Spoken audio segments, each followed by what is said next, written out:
Salut à tous, bienvenue dans une nouvelle vidéo des Indomptables Dauphinois. Aujourd'hui on est venu faire un petit test de matériel de couteau, le test du Wayseer Squelette. Lame que vous pouvez voir ici.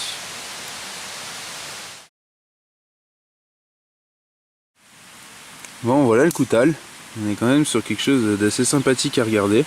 Donc là je l'ai mis en version paracorde complète quoi. Il y a sur la chaîne YouTube de Wayseer, il y a une vidéo complète pour le montage paracorde, pour un tuto quoi, pour les différents montages qu'il propose.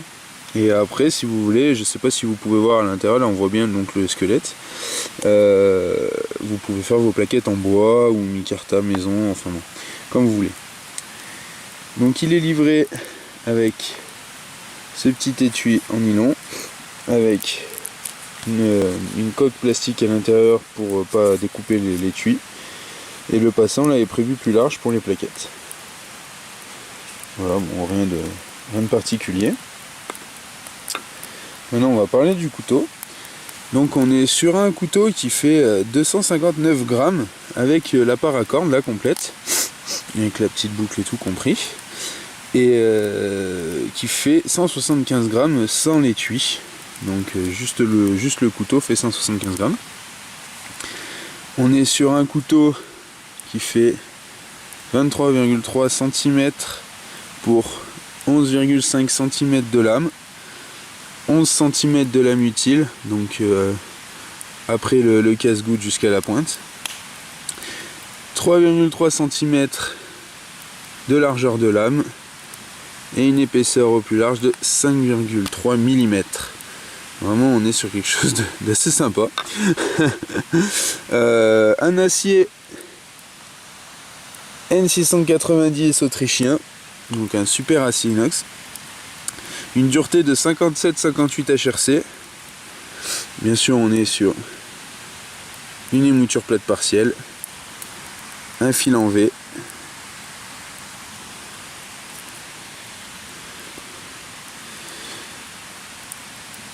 voilà, un couteau vraiment sympathique que vous pouvez finir vous-même, que vous pouvez laisser en squelette, que je trouve vraiment joli à regarder.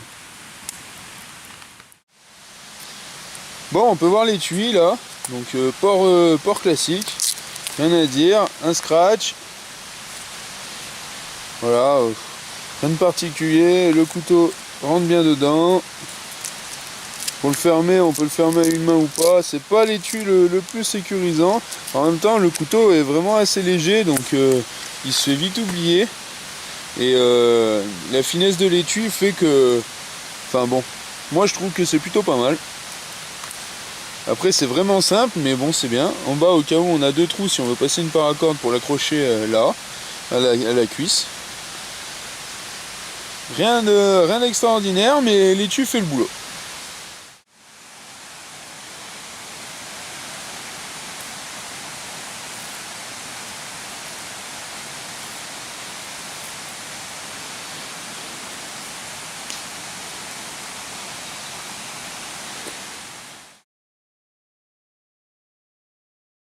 Bon c'est parti, on va attaquer le test. Donc comme d'habitude, bâtonnage à plat, coupe à la volée, coupe en force, les mains mouillées et la paire de motricité fine.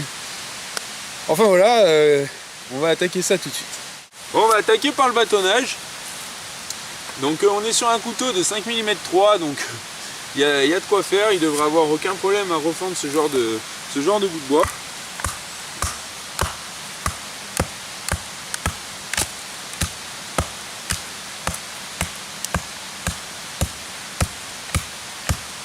Bon, ça permet de tester la solidité de la pointe, parce que là je tape vraiment que sur la pointe.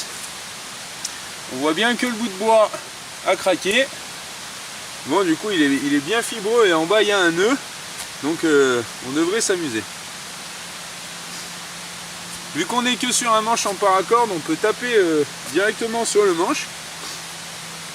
Bon, bien sûr à terme ça abîmera la paracorde, mais il y a toujours possibilité de la changer.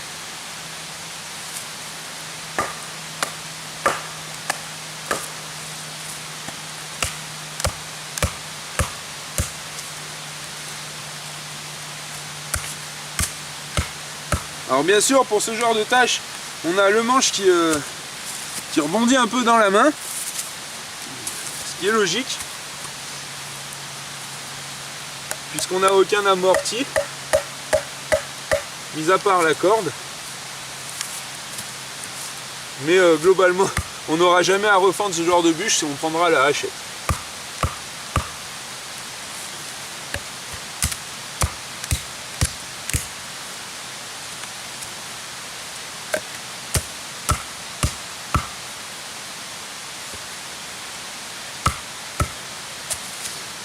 On arrive sur le nœud.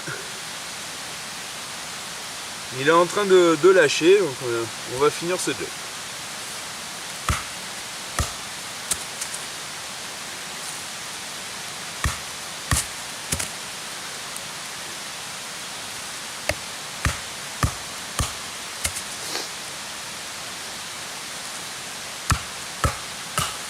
Voilà. Donc comme vous pouvez le voir,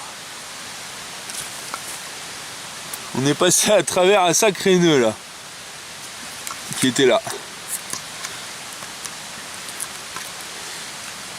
Donc aucun problème pour lui, il vous suivra dans des grosses tâches bien difficiles comme ce genre de bâtonnage. Pour ceux qui suivent un peu les vidéos, j'avais montré en vidéo cet épicéa en disant qu'il avait été gratté tout autour du tronc par les cerfs, donc que le bois était mort et que j'allais sûrement bientôt m'en occuper. Bah en fait il est bien mort et il est même tombé par terre plus vite que prévu. Donc nous on va s'en occuper pour faire le test découpe à la volée sur les petites sections. Donc avec le petit tuto, il y a une petite ficelle qui dépasse. Donc moi je l'attrape dans le petit doigt pour plus de sécurité. Comme ça je suis vraiment en bout de manche. Et après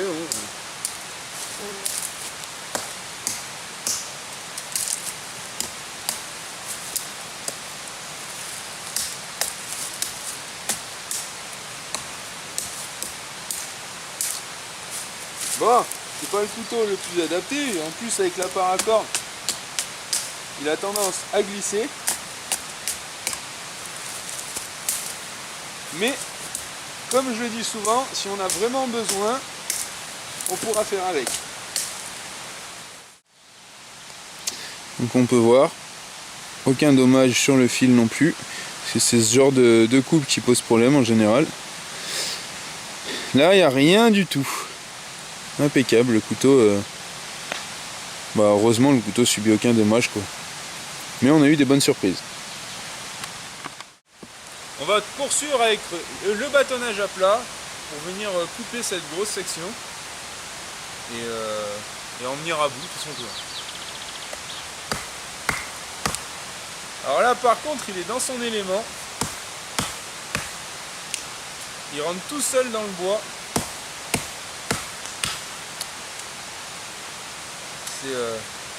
c'est fulgurant.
J'en suis venu à bout assez vite et vraiment assez facilement. Le dernier coup a fait bouger le bout de bois qui a tapé la came. Donc voilà, c'était quand même assez balèze. Et on en est venu à bout assez vite, sans trop de résonance dans la main. Toujours un peu, mais bon, c'était acceptable. On va faire une coupe à la volée sur la plus grosse section. On va pas taper dans du très gros parce que le couteau va vraiment glisser après. Parce que je peux vraiment que le tenir là. Et du coup on va s'attaquer à quand même une belle section. On va voir ce que ça donne.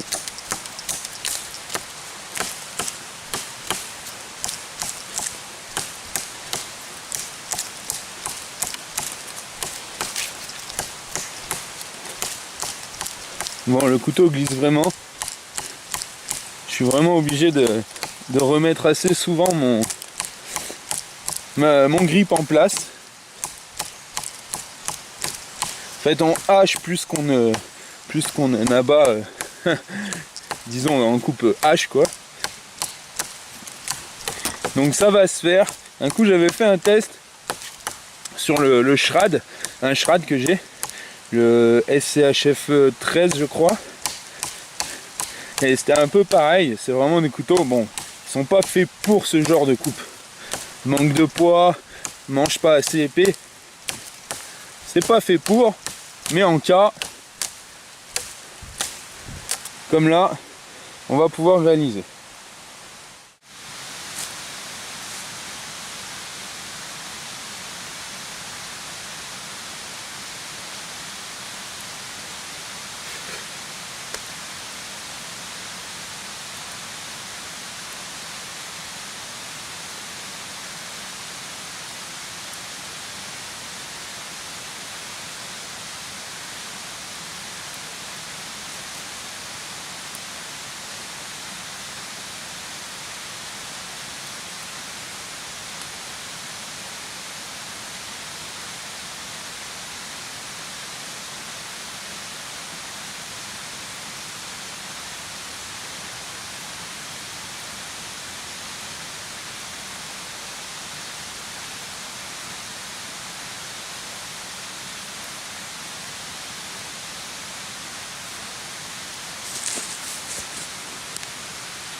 Vraiment des feather sticks magnifiques.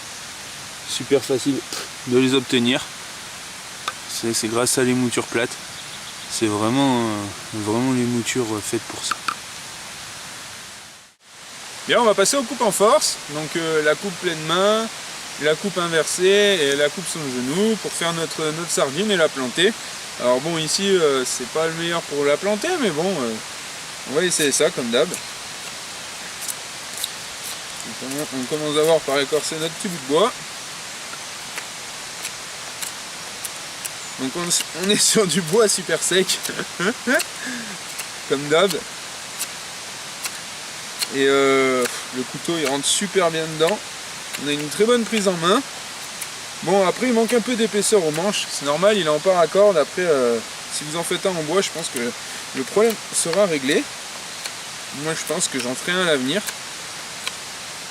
En tout cas du coup ça rentre super bien dans le bois. On n'a pas trop de bras de levier. On a une bonne prise. Le galbe là du manche attrape bien la main. Donc globalement c'est des coupes que ce couteau va réaliser sans problème. Vraiment genre de couteau que les chasseurs par exemple aimeront, parce que il est plus petit que ce que j'ai l'habitude d'emmener. En même temps il est encore très épais. Donc c'est un bon ensemble je trouve.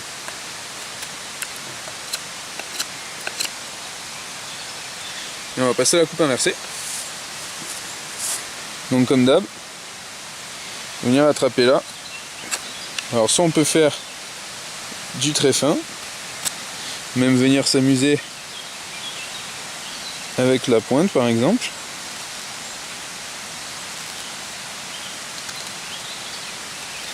Soit on peut faire du très lourd.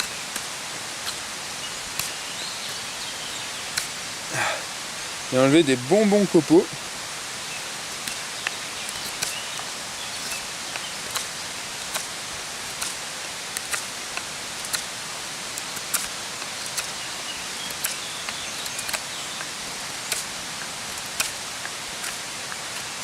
Là vraiment, ça dépote. Bon, je trouve, c'est toujours une coupe que je trouve assez fatigante, malgré tout. Elle demande pas mal de force. Et surtout pas la plus confortable, vu qu'on est en appui sur les côtes. Mais bon, c'est pas mal du tout. Voilà, on a presque fini la pointe. On va passer à la coupe avec le genou et planter notre sardine. Bien, on voit maintenant la coupe en force avec le genou. Donc on est sur un petit gabarit là, mais en plus il y a l'écran ici pour les doigts. Du coup ça va pas être le must pour se faire ce genre de coupe. Malgré tout, il devrait s'en sortir. Avec ces 5 mm, il fera moins mal au genou que certains autres couteaux. Donc ça, ce sera plutôt agréable. Du coup, on est vraiment sur un bout de bois hyper saigne. Il rentre assez bien dans le bois. Encore une fois, c'est pas leur coupe favori à ce genre de lame, mais il va très bien s'en sortir, même plutôt étonnant. On va pouvoir être beaucoup plus fin si on le veut pour affiner la pointe.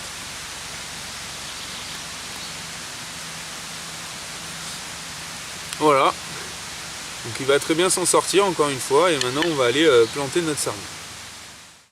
Bien, donc maintenant on va planter la sardine. Alors on peut se servir du cul, vu que c'est de la paracord, donc dessous c'est ni plus ni moins que la lame, parce que on est sur une plate semelle, je vais y arriver. Donc une plate semelle, on a le manche qui est, la lame et le manche sont complets. Donc on va pouvoir taper dessus comme ça. Alors même si c'est pas le plus étudié, ça suffira pour planter nos sardines et pouvoir mettre notre tarte. Bon, du coup on va faire le classique test de perte de motricité fine. Alors l'eau elle est moins froide maintenant, mais malgré tout elle reste froide. Et surtout ça permet de faire le test main mouillée. Donc ce couteau il est en N690, c'est un acier inoxydable, donc il ne va pas craindre des passages dans l'eau comme cela. Après il ne faudra pas le laisser dans l'eau salée non plus, c'est pas cet acier là qui pourra. Un des seuls aciers qui peut permettre ça, c'est l'acier H1, donc ce qui n'est pas son cas à lui. Bref, on va laisser les mains dans l'eau, on va attendre que je sente plus rien et on va essayer de faire quelques coupes rapides. En général, les couteaux s'en sortent plutôt bien dans cette expérience. Il n'y a pas trop de problème. Surtout là, le manche, il est en paracord, donc même mouillé, il va accrocher, c'est sûr.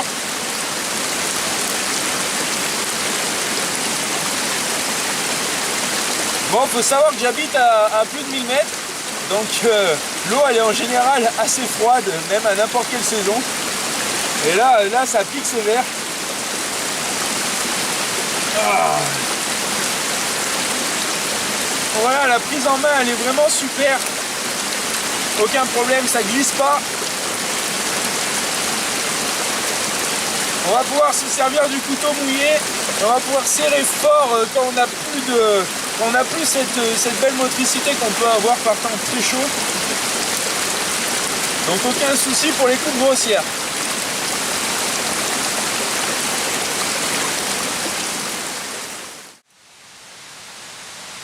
Bien, donc le test s'achève. Donc le squelette, c'est vraiment une belle lame. Moi j'ai vraiment apprécié le design. Merci encore à Wellstone de me l'avoir envoyé pour le tester. J'ai vraiment adoré. Le tuto sur le net est pas mal fait. Bon, il y a que j'ai un peu galéré pour le petit retour là, petit retour sympa. Parce qu'on voyait pas bien dans la dernière partie. Mais en revenant en arrière sur les autres parties, on retrouve ça et on le voit un peu mieux. Bref, assez sympa. J'aime beaucoup le fait de pouvoir le customiser, de mettre la paracord qu'on veut, ou alors de mettre un manche en bois, ou alors de se faire un manche en micarta, enfin bref, de faire ce qu'on veut. C'est vraiment sympa. C'est un peu une entrée de gamme dans un autre acier, mais il y a un couteau à partir de 40 €, donc c'est plutôt sympa. Que dire d'autre? L'acier a vraiment super bien tenu toutes mes coupes. Là, il est encore rasoir, un truc de dingue.